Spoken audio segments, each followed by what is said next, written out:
24. Jesus speaks about the future. As Jesus was leaving the temple grounds, his disciples pointed out to him the various temple buildings. But he responded, "Do you see all these buildings? I tell you the truth. They will be completely demolished. Not one stone will be left on top of another." Later, Jesus sat on the Mount of Olives. His disciples came to him privately and said, "Tell us, when will all this happen? What sign will signal your return and the end of the world?" Jesus told them, "Don't let anyone mislead you, for many will come in my name claiming, 'I am the Messiah.' They will deceive many, and you will hear of wars and threats of wars. But don't panic. Yes, these things must take place, but the end won't follow immediately. Nation will go to war against nation, and kingdom against kingdom. There will be famines and earthquakes in many parts of the world. But all this is only the first of the birth pains, with more to come. Then you will be arrested, persecuted, and killed. You will be hated all over the world because you are my followers. And many will turn away from me and betray and hate each other. And many false prophets will appear and will deceive many people. Sin will be rampant everywhere, and the love of many will grow cold. But the one who endures to the end will be saved. And the good news about the kingdom will be preached throughout the whole world, so that all nations will hear it, and then the end will come. The day is coming when you will see what Daniel the prophet spoke about, the sacrilegious object that causes desecration standing in the holy place.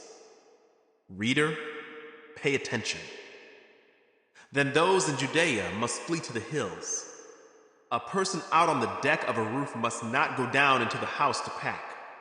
A person out in the field must not return even to get a coat. How terrible it will be for pregnant women and for nursing mothers in those days. And pray that your flight will not be in winter or on the Sabbath, for there will be greater anguish than at any time since the world began, and it will never be so great again. In fact, unless that time of calamity is shortened, not a single person will survive. But it will be shortened for the sake of God's chosen ones. Then if anyone tells you, 'Look, here is the Messiah,' or 'There he is,' don't believe it. For false messiahs and false prophets will rise up and perform great signs and wonders so as to deceive, if possible, even God's chosen ones. See, I have warned you about this ahead of time.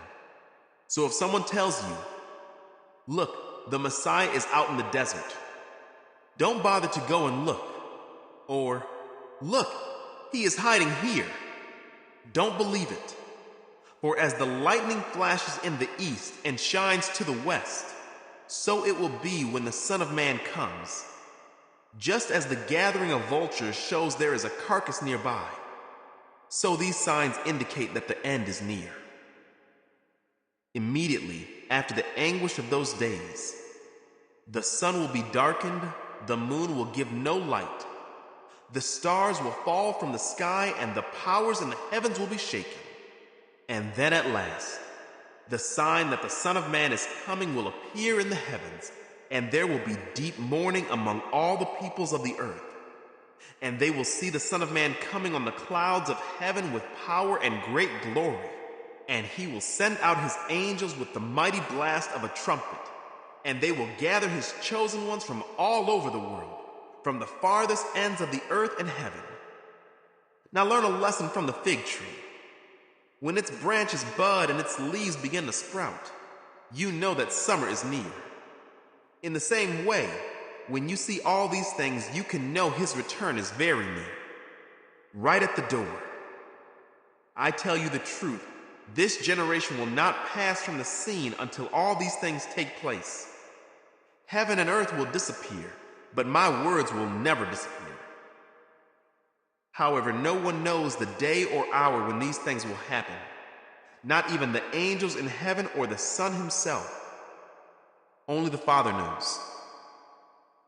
When the Son of Man returns, it will be like it was in Noah's day. In those days before the flood, the people were enjoying banquets and parties and weddings right up to the time Noah entered his boat. People didn't realize what was going to happen until the flood came and swept them all away. That is the way it will be when the Son of Man comes. Two men will be working together in the field. One will be taken, the other left. Two women will be grinding flour at the mill. One will be taken, the other left. So you too must keep watch. For you don't know what day your Lord is coming. Understand this. If a homeowner knew exactly when a burglar was coming, he would keep watch and not permit his house to be broken into. You also must be ready all the time, for the Son of Man will come when least expected. A faithful, sensible servant is one to whom the master can give the responsibility of managing his other household servants and feeding them. If the master returns and finds that the servant has done a good job, there will be a reward. I tell you the truth, the master will put that servant in charge of all he owns.